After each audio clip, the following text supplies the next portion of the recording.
So hi everyone, good evening. Today is the last Thursday of June, so June is coming to an end, and we are very, very pleased to have the amazing Jenefeness on.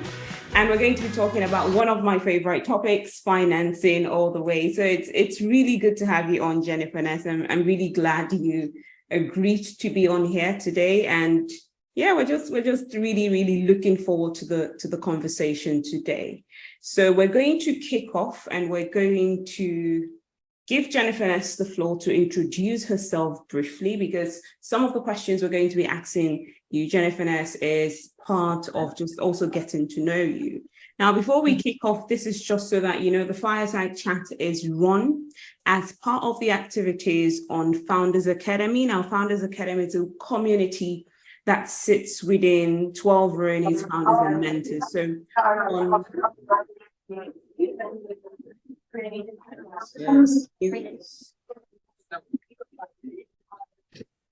where is she?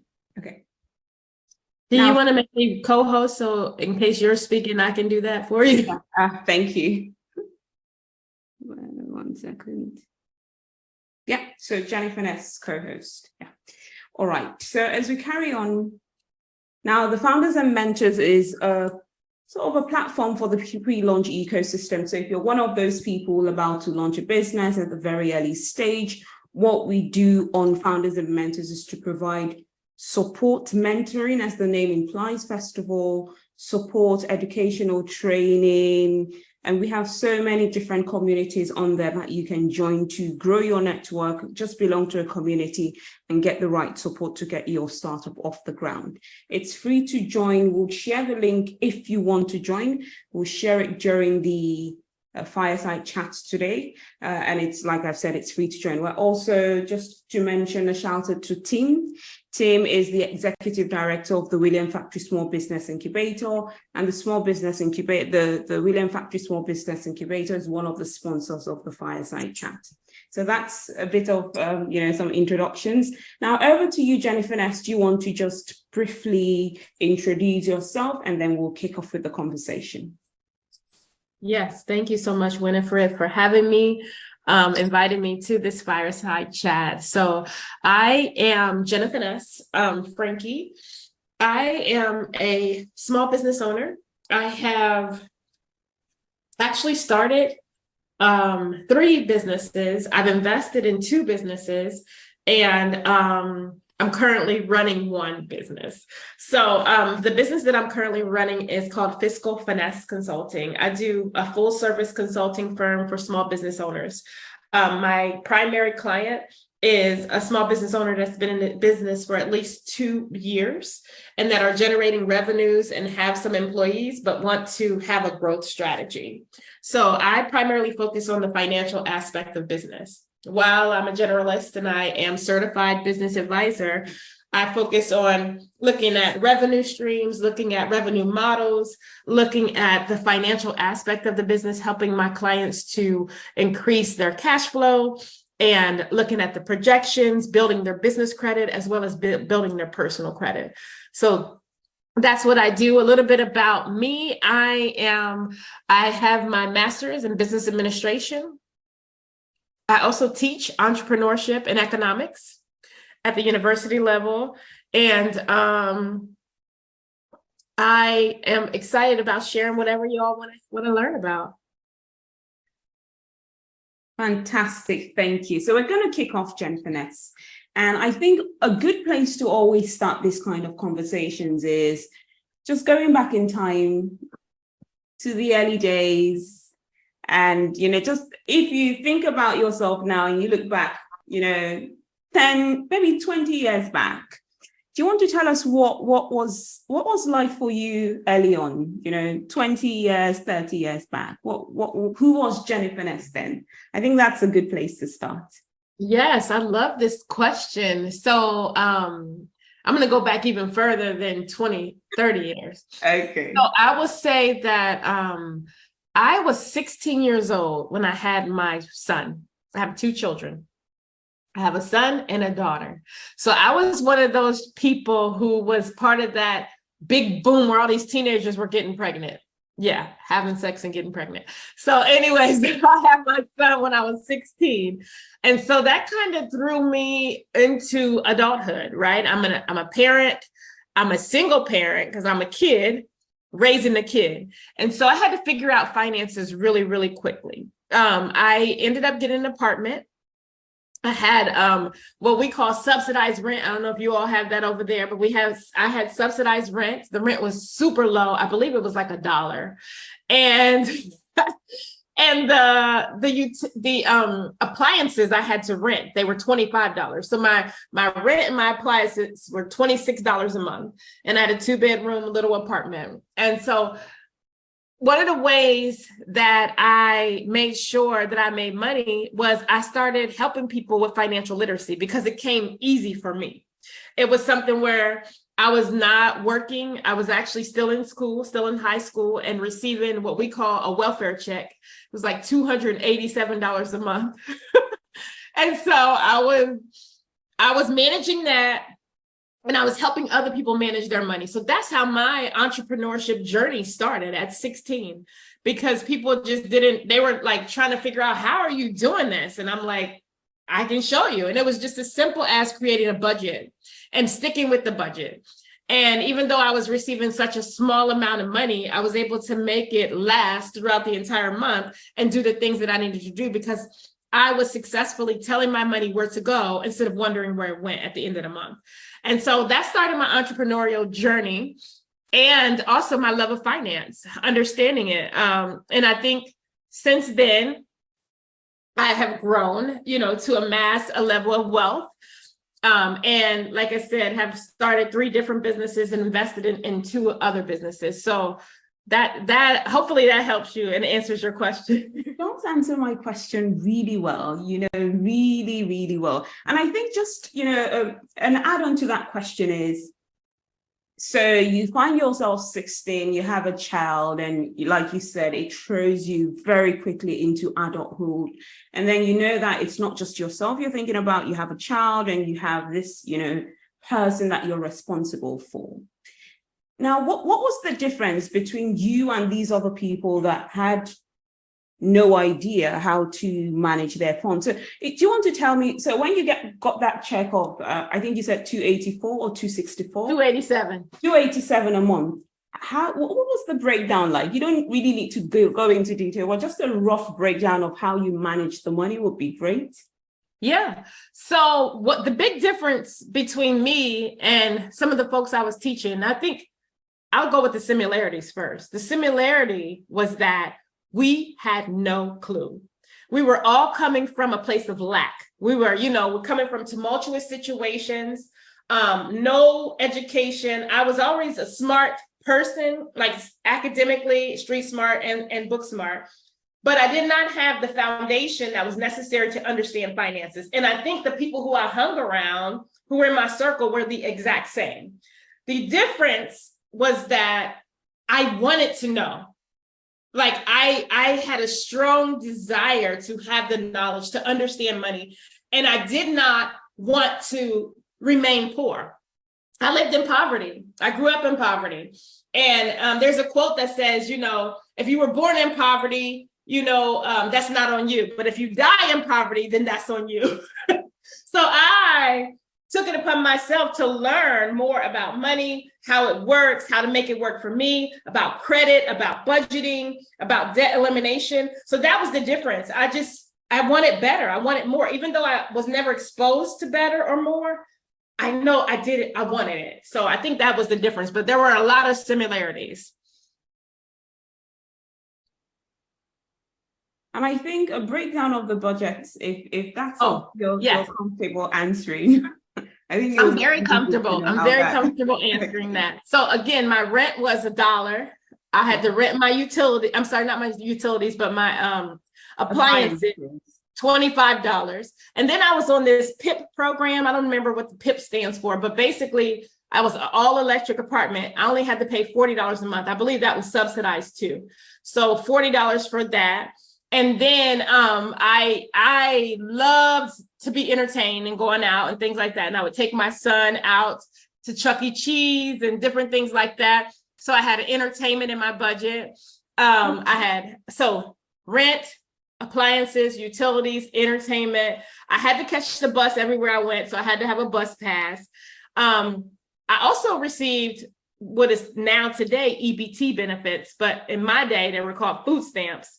So I didn't have to pay for food in the house, but I had a regular chunk of my budget for going out to eat. Okay. And that was it. And I think of course, diapers and, stuff for the baby. Yeah, stuff like that.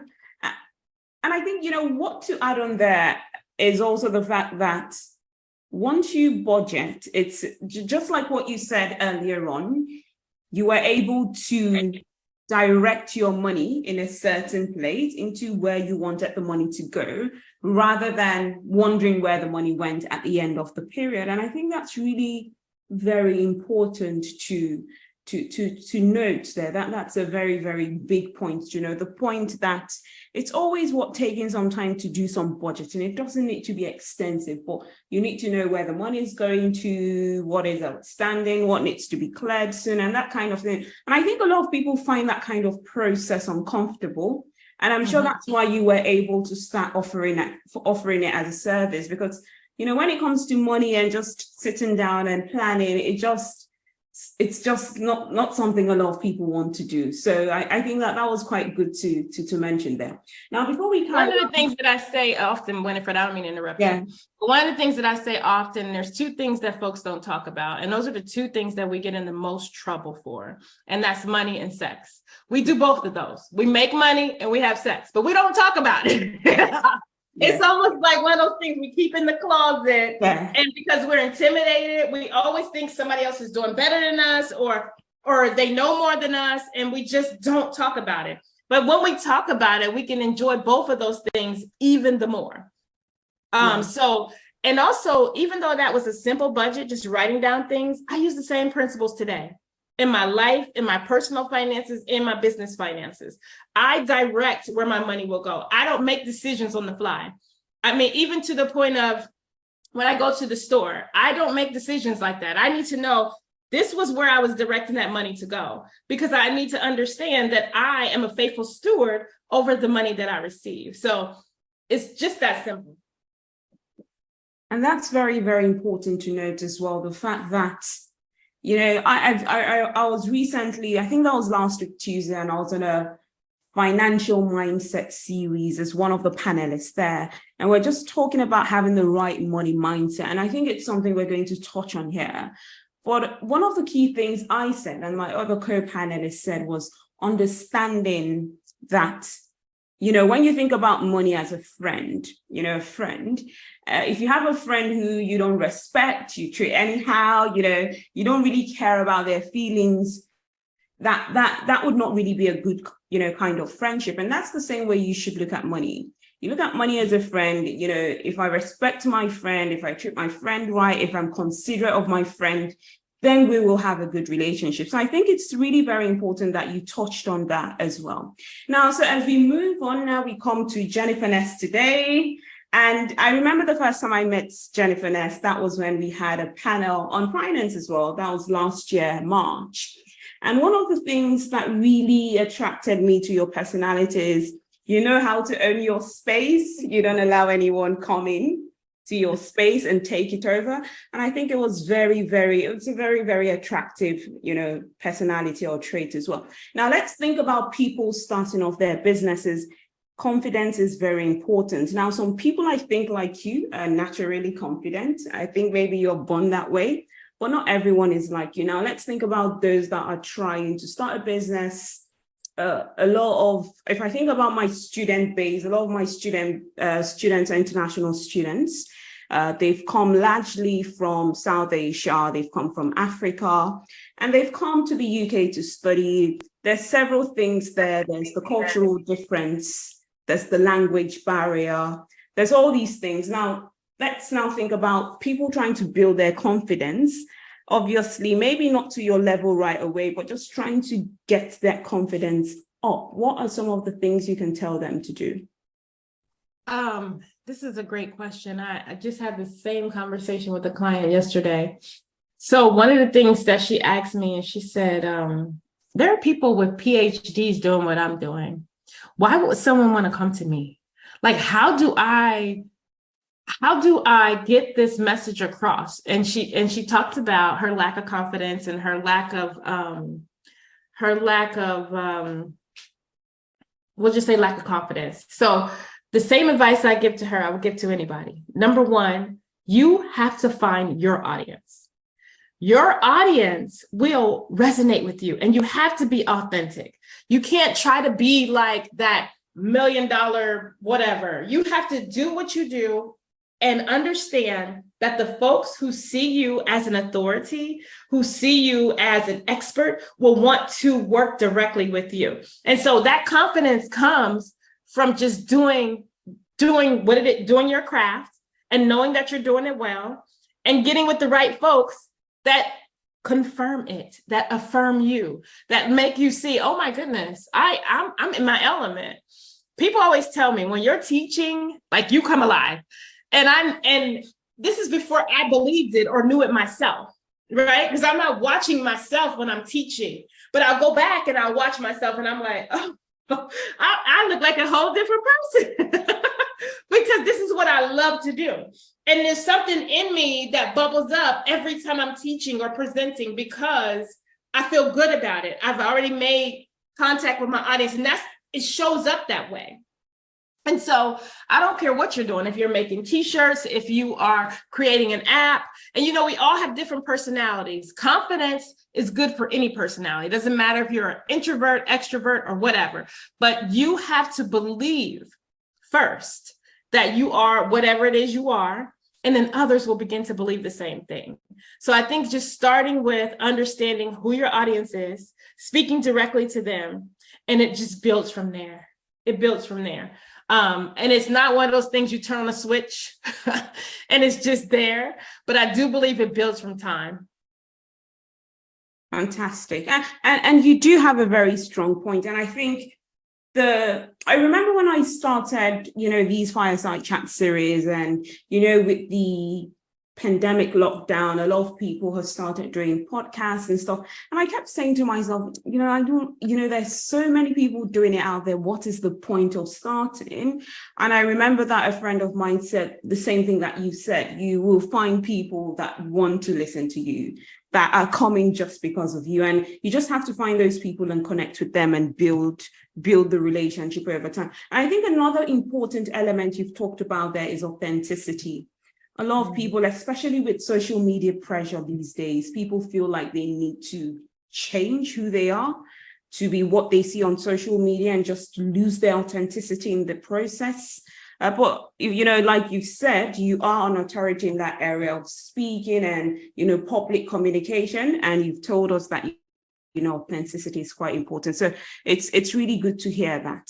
Now, so let's move on to, business finance. Mm-hmm. And then we'll come to the personal bit, because business finance is really the main reason why we're here. Now, for some of my students, they'll be preparing a business plan. And in that business plan, they will come up with an innovative idea. They will talk about the financing. And like you said, financing is one thing that a lot of people do not talk about. It's something that you just stumble across. You learn after you've made so many mistakes, what works and what doesn't work. Now, a lot of them for most of them, because this is a module that doesn't really require you to have strong business skills. So you see some of them have come from sciences and very, very diverse backgrounds educationally. And these are people now trying to set up business, financial plans. When you're setting up a financial plan for a business, where do you start? What's the first thing that we should have in our minds as we start planning financially for a business? I don't know if you have any key points you want to highlight. I do. I taught a business planning class for like 6 years. So the first thing that I would say the first area would be your sources and uses of funds. So you need to understand, where am I going to get money?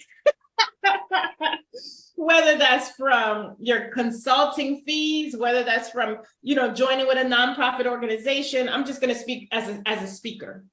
So some of the ways that I get, so my sources of funds is I've written books. So I sell my books. I do consulting. I do teaching. I do webinars. So sources of funds, right? So what comes in? The uses of funds. What am I going to use this money for? I'm going to use this to pay for seminars, for conferences. I'm going to use it to pay my bills. I'm going to use it to pay myself. I'm going to use it. So sources and uses of funds. That's the very first place you want to start. Once you have your sources and uses of funds, then you can start to project. Okay, I'm going to need I'm just throwing numbers out there. I'm going to need $1,000 a month. And here's the ways that I'm going to have it coming in. Okay, so I have 2 ways to make money, 2 ways to make $1,000. So now, if I split that up and do half and half, like just say my 2 ways are books and speaking. Well, I'm going to have to sell, 30 books and speak at 2 engagements. Okay, so then that's how I get my break-even analysis. This is what I have coming in. This is what I have going out. In order for me to break even, I need to do at least this much. In order for me to generate a profit, I need to do it this much. If I'm working, I want to generate a profit. There's no way I'm just working for no reason at all, right? So the sources and uses of funds is the first thing. The break-even analysis is the next thing. Once you do your break-even analysis, then you can do your financial projections. And you can say, in order for me to break in, I got to sell 30 books and I have to do 2 speaking engagements. Okay, for the month of July, I know I'm traveling that month. I'm only going to be in town for 2 weeks. So what does that look like? Maybe I need to sell 40 books and just do 1 speaking engagement. So then you start to project, right? So again, sources and uses of funds, break-even analysis, then your financial projections. Those are the things that are necessary for your business plan. Those are the 3 things that are necessary for your business plan. And I would do them in that order. Fantastic. I think that was really a very, very clear, very simple breakdown, because sometimes, a lot of people that maybe have not come from a financial background are just thrown away by all these terminologies and think it has to be something complex. It has to be something that you need to set up a very complex Excel sheet or something. I'm a very traditional person. I would say you start with pen and paper. I do a lot of my financial planning on paper. I just feel like when I write stuff, I connect with it much better than when I do on a computer. So when it comes to me doing my own personal financial planning, I'll do it on a notebook and, with pen and paper. And that it's that easy, just like you said, to say, this is where the money is coming from. You just have 3 headings on a paper. And it doesn't need to be overly complex. The more simple, the better, especially in the early stages.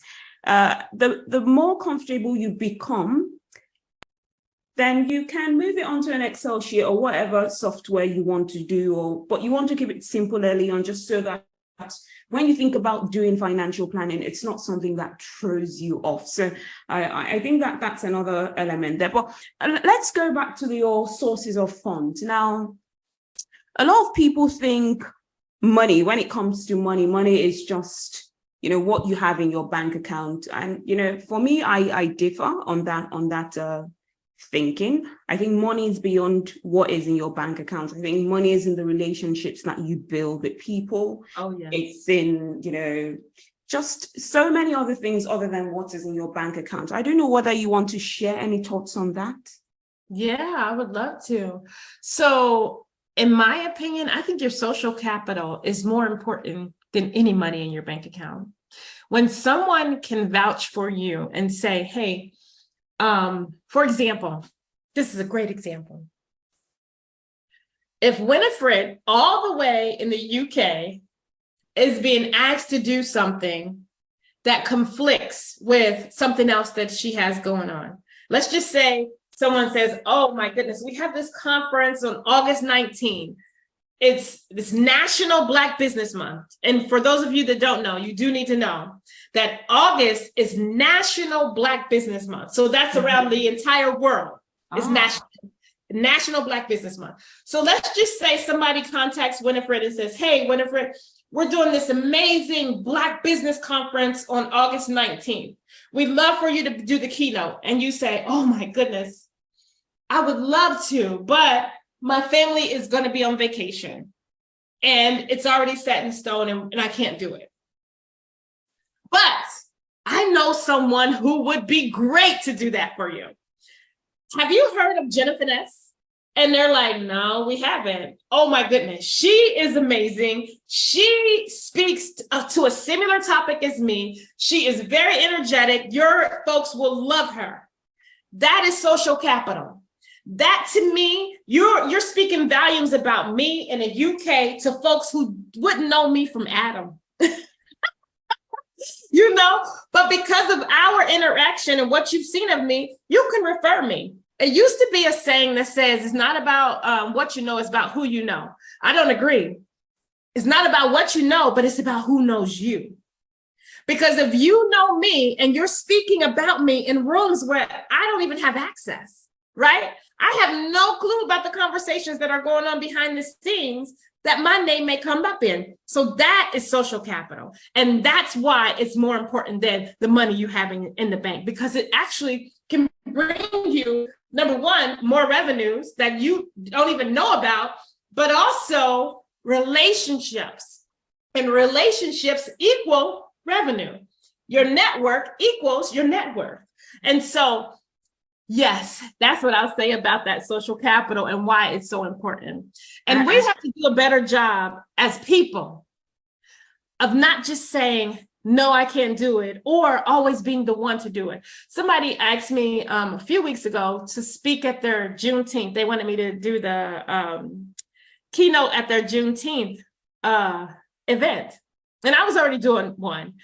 But also I was thinking, am I the best person for this? And I began to think about who else could do this? Who else would be better served for this? And I think when we're in a position where people respect us, they respect our word, they respect our references, right? They respect our recommendations. And we have to get to a point where we're not competing with one another, but we are collaborating in such a way that we're giving away opportunities.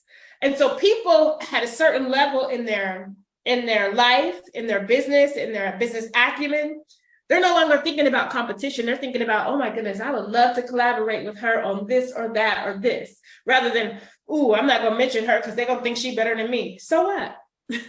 So what? But that's something that I would highly recommend to entrepreneurs. And you know, so many things you said there resonate so well with me. Like you've just taken, there's nothing to add on there.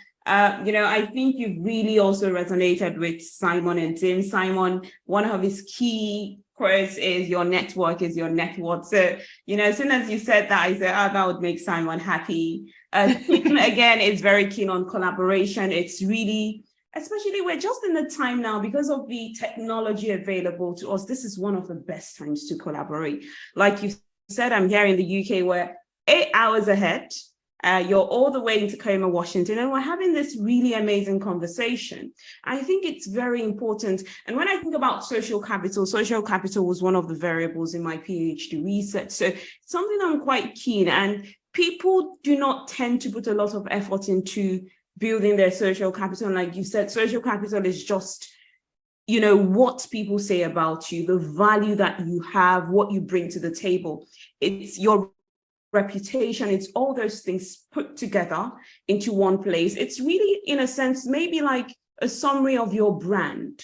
You know, what are your values? What do you bring to the table? What you know, those kinds of things, all that put together. And just like you said, it's much more important than anything in your bank account, because this can really bring you. It's like, you know, there's a verse in the Bible that says your talent will bring you before kings. In a sense, that's really what this is, building your connections, you know, focusing more on building meaningful connections is much more important than just, you know, focusing on the bank account. So I'm very happy that we share the same thought on that. Now, as we move on, now more to business finance. And one of the key things that we were keen to focus on is a lean strategy. The fact that you start a business today, you're going to bootstrap for the early stages. how do you do that? What does a lean, because I remember, again, this is sort of going back to our conversation when we had the roundtable last year, where you said, as a startup, when you're starting, you have to be lean. Now, when you look at lean from a financial perspective, what does that mean to you? For me, when I look at lean as a financial perspective, first of all, I would not go out and borrow money to start a business. I would absolutely proof of concept first. So have a minimal viable product. So for example, if your idea is to have a commercial kitchen, I'm just thinking, that just came up in my head, but whatever your idea is, that's your grandiose idea. So having a lean startup would mean, okay, because I want a commercial kitchen, the first thing I'm going to do is go out and visit some commercial kitchens and maybe even apply to have a commercial kitchen at a space. And then I'm going to put that space in a place where people can register to come to this commercial kitchen. So I'm not spending a ton of money. I'm probably just paying rent there. And I'm probably going to get some of that back when I rent it out to other people. So I'm proving my concept. So as far as the lean startup is concerned, the first 6 months of your business, your expenses should be super duper low in such a way that you can say, okay, I'm only going to spend this amount of money. And so that means I only need that amount of money coming in because I need to prove that this actually works. And if it works, I won't have to borrow a ton of money. I know that there are a lot of barriers to access to capital. I know there's a lot of barriers to growth strategies and sustainability, but I think a lot of those barriers stem from the fact that people start off wrong. They don't start off trying to make sure that their concept is working and then growing from there, growing from their successes, measuring their failures and growing from there. They start off with saying, I want a commercial kitchen. I'm going to go sign this lease for, $3,000 a month. I don't have anybody that's going to come in. And then month 3, they're like, I only have one person renting from me. I wonder why. So it's like they didn't start off lean. They didn't build upon those concepts, build upon their mistakes and failures, and then try to be sustainable. So it's like you go from the grandiose. So the lean just means taking baby steps. Understanding that it's going to work, measuring your success, measuring your failures, and then pivoting, reevaluating, and doing something more along the way. Does that help you? Yes, this is music. It's music to my ears. This is really what we preach at Founders and Mentors. You can see Simon smiling already. We always are for validation first. You don't start putting funds in, you don't start borrowing. And still, and I think it's just because of maybe the education is not there. A lot of people start businesses. The first thing they think about is finance. I'm like, no, it's not going to work that way. You first have to prove, you need to use. And the thing is, sometimes you say to yourself, you've not proven this idea, you want to take someone else's money and put into something that is no guarantee it's going to work. It doesn't really work that way. So normally, and so that's why a lot of people think, raising funds, and just like what you said, a lot of the problems you face when you're accessing capital is just back to the validation problem. You've not spent a lot of time testing. So I think that was really, really good to hear on. Now let's think about, bootstrapping and the fact that you are trying to stay as lean as possible. It then forces you to be creative, where there's a limit on the funds you can use. It forces you to be creative in how you do other things. Maybe you look for a lot of free stuff and things like that. What other, ways can you, when you think about bootstrapping, what are some of the techniques you can give, people in the audience here on how they can fund their businesses with a very, very limited budget? One thing I would say is going back to the sources and uses. What are you using money for? If the sole purpose of you to generate money is to pay yourself, then take that out. Take that out and identify how and what you actually need. Because if you're starting a business and you're expecting to pay yourself or to match your salary in the first 1 or 2 years, it's probably not going to happen. So that's that unrealistic mindset that you're coming in with. So going back to the foundation, which is the sources and uses of funds, I'm identifying, here's what I need money for. And then going over and saying, here's how I can make money. That is the foundation, seriously. And if you can chop that down and then say, you know what, in the first 6 months, I'm just going to throw a number out. In the first 6 months, I just need $1,000. And it's only going to take me 3 widgets to make that $1,000. So if I can make 4 widgets, then I'm actually making money, and I can put in some other uses for money.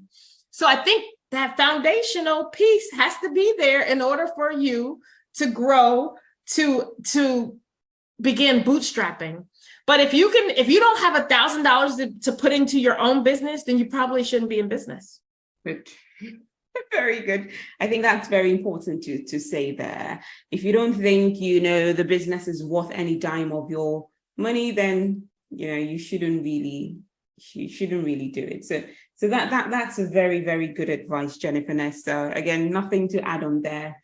I think I'm really carried away with the conversation, but just let's, to let everyone in the audience know that this is a fireside chat. It's not a podcast. So if you have questions for Jenefeness, please, by all means, pop them in the chat, and I'll be very happy to ask her the question. Now, so as we move on so we've looked at the lean financing, and we've looked at trying as much as possible to keep everything as lean as possible. Now you've grown the business to a reasonable stage where you've validated the idea. You've seen that there is demand for the service or the product that you're offering. What are the next steps that you take from a financial perspective? I think you gotta constantly, and this is an area where a lot of clients that I talk to, they do not focus. So if you all are entrepreneurs or aspiring entrepreneurs, one of the things that I want to encourage you to do is look at the business of your business. Like, not always feeling like or thinking that you got to be constantly working in the business. You got to work on the business. So spend some time. It doesn't matter how often or what the amount of time is, but you have to spend some time working on your business. And so it's going back to, after you've gotten to a level where you say, oh my goodness, I'm reaching these projections. Actually, I'm exceeding these projections. So my projections were a little bit, they were just a little too, favorable. And if that's the case, then you go back. So spending time working on your business as well as working in your business. So you go back and you look at, oh, wow, I said I was only going to do 2 engagements and sell 30 books in the month of July.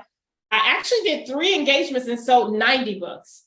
I probably should look at what'll happen in August, in September, in October.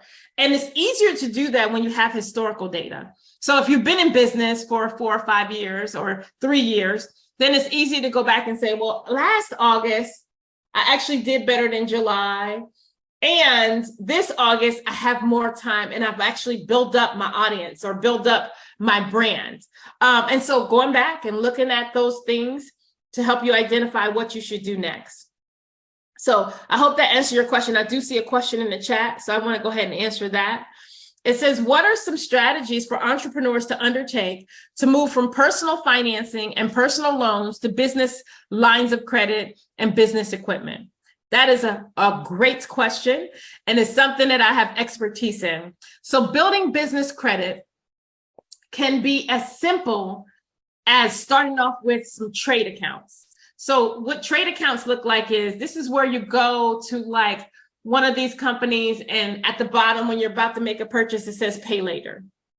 So when you hit that pay later, what they're giving you is a line of credit. And it may just be simply 30 days from the date that you receive that, whatever it is you're purchasing, you only have to pay for it 30 days later. Most times, probably 90% of the time, they are not asking for your social security number. They're just asking for your EIN number. So that is the first way you can start to build business credit and take it away from your personal credit.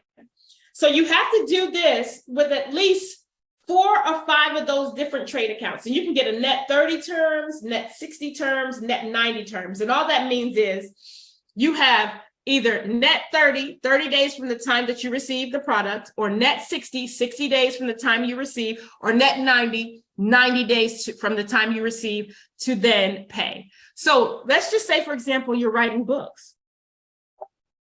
You have to order 100 books for your book signing. You probably don't have the money to pay for those books right away. So if you can get net 90 terms and be able to pay for those books 90 days after you receive them, you can probably have 2 or 3 book signings and have the money to pay for them.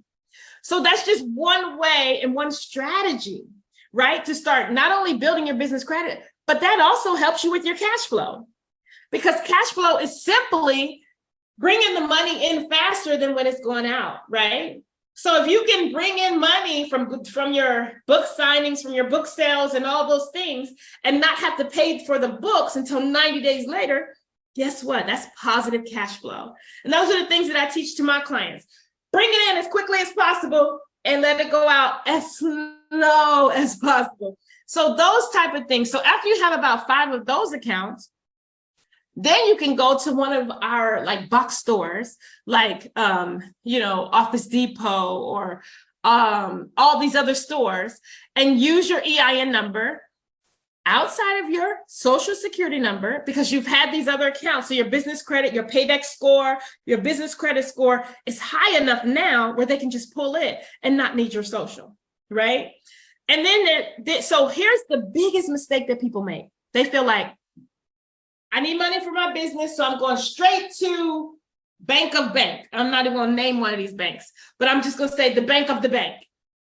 That is absolutely not the way. You have not even established yourself. You have no credibility. And so you're going to get an absolute no, right? But once you've built up these trade lines and established yourself and have credibility in your business, then you can get a yes. But that is not the first stop. It should never be the first stop. Before you get to Bank of a Bank, you should probably do these other things, but you should maybe go to a micro lender. A micro lender or a CDFI will give you money way faster than the Bank of a Bank. And they usually want to do so with startups, minority owned, the folks who are furthest away from access. They have a charter to give money out to these folks.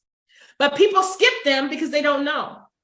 And they go to Bank of the Bank and they wonder, like, I've been in business for 2 years and I make this much money and they still won't give me anything. Well, you haven't even built up business credit. You haven't built your credibility. Even though your financials might look good, you still have to build. These things have to go hand in hand simultaneously. And so those are the things that I teach to my clients. I'm like, listen, don't do that. There's levels to this. There's steps to this. There's a process. It's a proven process. By the time you get to Bank of the Bank, or you get to a credit union, which is what I would recommend, because they're way more friendlier. But by the time you get to some of these traditional lenders, it's going to be an absolute thumbs up, because you've done everything you needed to do to prove your credibility before you get there. But we have so many small business owners that say, I started a business, I'm going to the bank. No, that's not the way. So just knowing the way. And that's a really great answer, because I remember today with my enterprise development module, we covered the financing section of a business plan. And, that's what I said, you don't start with the bank. That's just a very, very wrong place to start, just because of these reasons that you've given as well. So now let's just have a very, very brief chat about private capital. Capital becoming much more popular. Not just, in the UK and the US. I mean, it's been very popular in the US for a very long time. Now, private capital just focus mostly on private equity, business angels, VCs. Do you want to share any thoughts on those types of financing for early stage businesses? Yeah. What I will say is they are primarily interested in high tech, high growth companies. So if your projections are proven to say, this is how much money you'll get in your first year, second year, after development, after launching, they're interested in that.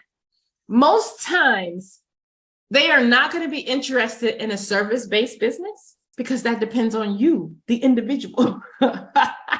And you could stop at any time. And that just means they'll never get their money back, right? So they're interested in things that are high tech, that can run on their own. And usually there's a process for that. There's a due diligence process.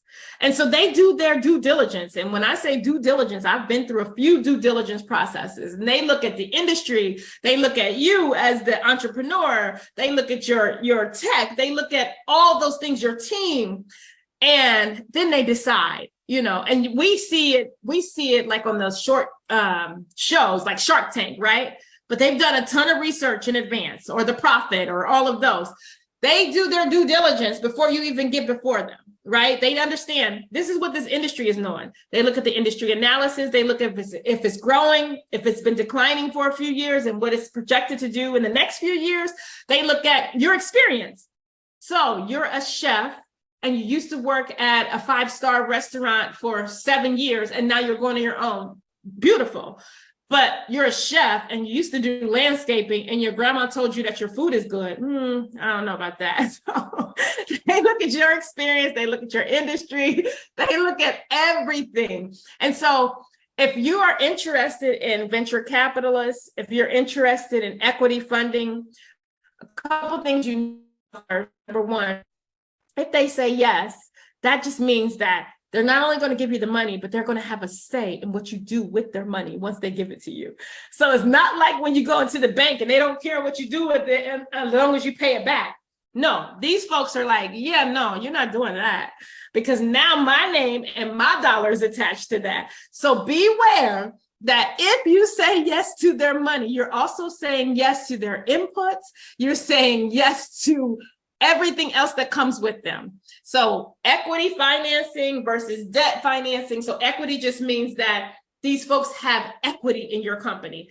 Debt means that you have to pay it back regardless of what you do with the money, and they don't have a whole say in what you do with the money. So that's something that I tell my clients all the time. They're like, I'm going to do this and I'm going to go into this angel forum. I'm like, okay, so you're willing to give away 15% of your company, or 10% or 25% of your company? They're like, no. I'm like, well, then that's not what you want. So it's important to know that. And that's really because today in one of my classes as well, we had this conversation at looking at debt and equity and saying which is a cheaper form of finance to raise, and certainly debt is cheaper. But Simon says the best form of capital comes from customers. So any thoughts on that, Jenefeness? I totally agree. If your business cannot sustain itself through a regular business model, which is selling your experience and receiving capital from it, then it's not a business. Yeah, it's not a business, and that is the reality. So you need to have a lean startup, prove your concept, and then build upon that and start generating revenues, more revenues, more revenues, more revenues. And then most times why do you need a loan? I get people all the time that ask me, I have a service-based business. And I get people all the time, hey, do you need a loan? For what? But number one, I got my own money. Number two, my business is sustaining itself from the customers that I receive. So why do I need a loan? To pay you back money that I don't need? No, I'm good. I'm good. So I agree with that wholeheartedly. And I think this is something a lot of people, and I really don't know who to blame here. I don't know if it's the media, or I don't know if it's, all these rock star entrepreneurs, but people tend to glamorize, oh, I'm doing my Series A, Series B, and they really don't focus on a lot of businesses that grow organically, that just grow, rely on customer capital, have a strong product or service, and all those kinds of things. I think the media is also causing a lot of problems in terms of startup financing by over glamorizing private capital and not really telling you about some of the issues that come with private capital. I don't know if you remember Elizabeth Holmes from Theranos. I don't know if you know her, but what she was sort of a Stanford dropout, and she started this company Theranos in I think the company collapsed in 2014, but the whole gist of it was just what you've said. She's taking on all this private equity money, and instead of at some point, instead of her to just go to the investors and say, we've been lying all the way, and, she just kept on the lies, and the lies still, the business collapsed right in her face. And I think that's just some of the challenges of private equity. You've taken all this money, you now have to, one way or the other, give them back returns. And then if the product is failing, that's just a whole new problem on its own. So I'm just really glad we're having that conversation on organic growth is a very good thing to do. Yes. Private equity, you have to be aware of the problems that can come with that as well. So I think just proper education on those things, it would also be helpful. Now, as we move on. Can I add something before you move on? I will say this, when you're taking on private equity, your company is no longer organic. You are at the mercy of the folks who have even 1%, because they've given you that money and now their opinion matters. And so your authenticity, I know a company, for example, she could not continue to wear certain things in her marketing because they requested that. And this was changing who she was as an individual and how she looked to her clients, how she looked to her customers. She didn't look as authentic or organic because now you have to take advice from people who don't even know your brand and are not familiar with it or don't respect it. And so understanding that when you do take on equity, you're no longer organic. That's like anyways, that's all I'll say about that. Okay, I think finally, before we finish up, because we'll be having our spinners very soon, our giveaways, we usually give 2 £30 Amazon vouchers out to people in the audience. If you're based in the States, I don't know if we have anyone from the States today, but if you're based in the States, please put your name in the chat. There's usually a separate spin out. For those in the States, we usually give $46 worth of fully charged allergy-friendly snacks to those in the States. And that is sponsored by the William Factory Small Business Incubator. So if you're in the States, please put your name in the chat so that we're able to separate you from the general spinner. Now, Jenefeness, we're mindful of time, left for me, we can carry on for the rest of the day.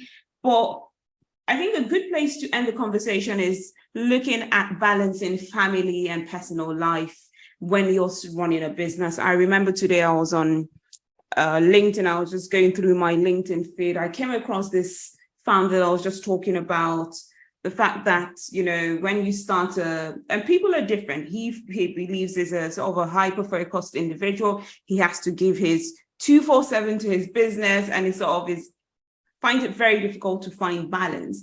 And I think maybe for you, you had your child very early, so maybe you have a bit more experience on how to balance. But how do you manage to, when you look at, so you're a university professor, you run your business, you're an investor, you're a speaker, you're all these things. And a lot of people would, a lot of them would say, my time, it's just so difficult to pull all these things together. What are some of your 3 top tips on managing time? How do you manage your time, your advice? Thank you for that question. I love answering this one. Number 1, I only do what I want to do. I don't want to work a 40-hour job, and I do not. I don't work 40 hours, but I make more money and I have more social capital when I did work 40 hours. So I think that's important to understand. First of all, I only do what I want to do. Do what you want to do. Number 2, prioritize everything. My family's number 1.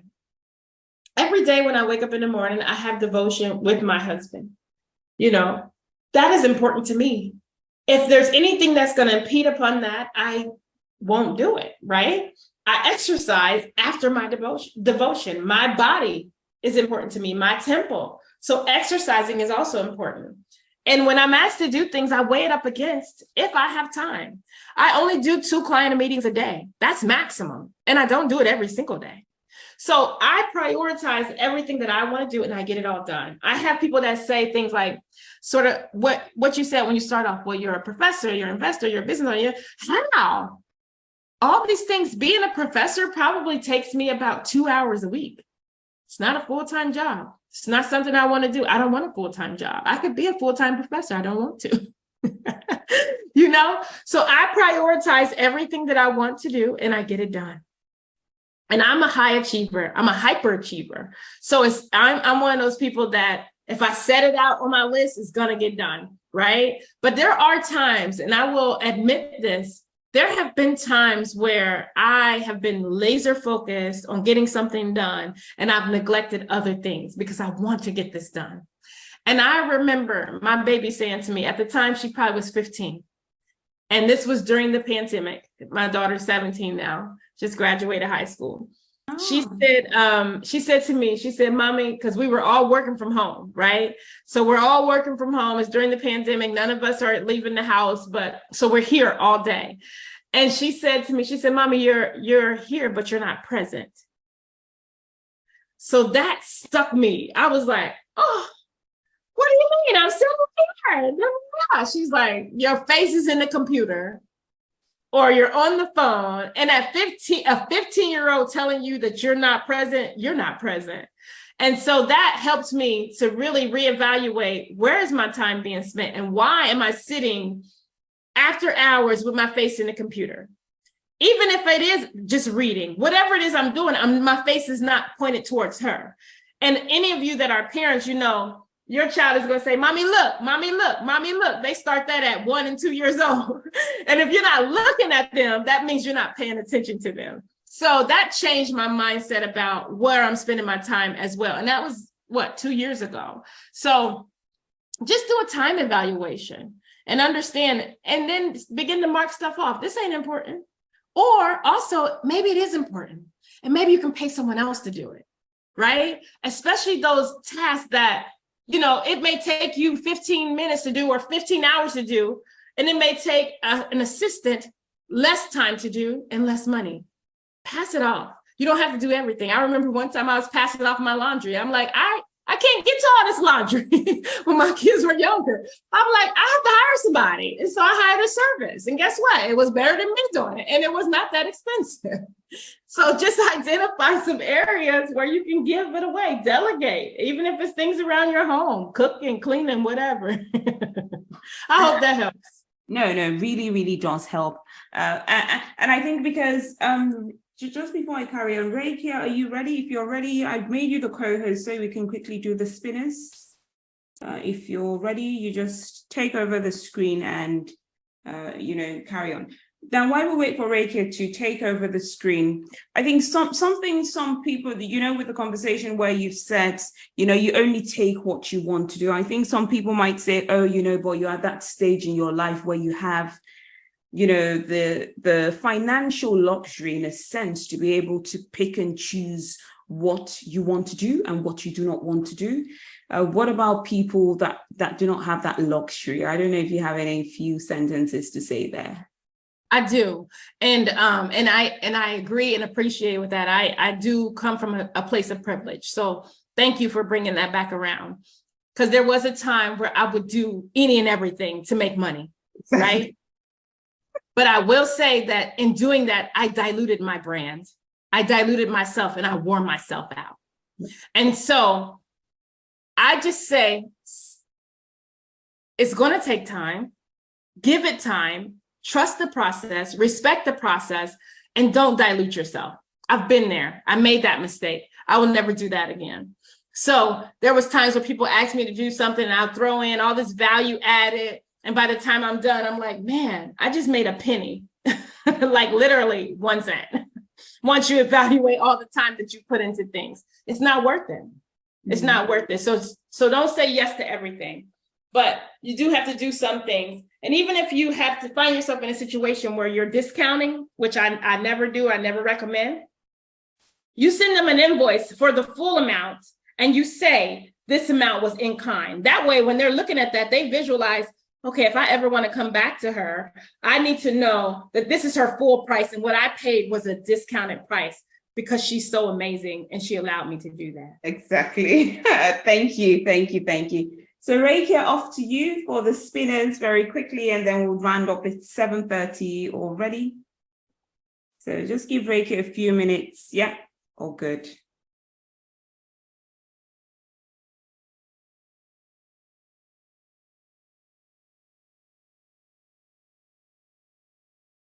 All right, so the first person is Beverly. So Beverly, if you put your email in the chat, that'll be great. And I'll reach out to you today and hand over the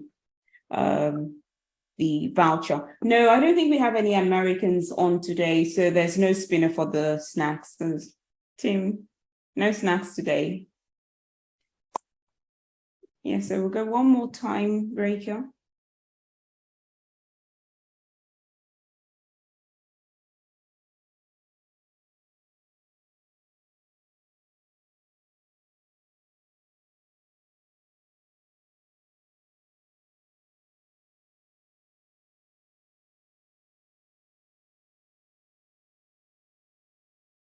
Right, so Beverly has popped her email in the chat.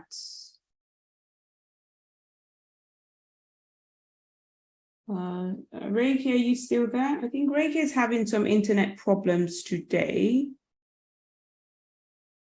Yeah, I think she's having some internet problems today. So she's only been able to spin for one person. So I think what we'll do is Reiki will do the spinner privately and let me know who the person is. Unfortunately, internet connection, these things happen. It's beyond our control today. So she's been able to spin for one person. The first person we know it's Beverly. She'll do it privately and she will let me know. So apologies for the inconvenience cost. So Jenefeness, we're over time. Do you want to leave us with some final remarks before we go? I just want to say thank you so much for your time and the ability to share. If there's other opportunities, please let me know. Oh, yes, so many. Yes, I can be reached at fiscalfinesse.net, and I'll put it in the chat for those of you that may be interested in additional information. I also have some guides there, some free guides on my website, and also some webinars. So, oh, that's the wrong one. I put it in the wrong one. It's fiscalfinesse.net, not .com. I think a good thing would be I'm connected to Jenefeness on LinkedIn already, so we can all connect with Jenefeness if we want to on LinkedIn. That's a good place to find her, and that's her website. So Jenefeness, thank you so much. It's been such a huge pleasure having you on. I always enjoy these discussions with you, so I'm really glad that we had this. There'll be more opportunities like this, certainly. I wish you a lovely day, and thank you so much for sharing your wisdom. So everyone, bye, and we'll be back again next month. Bye. Bye.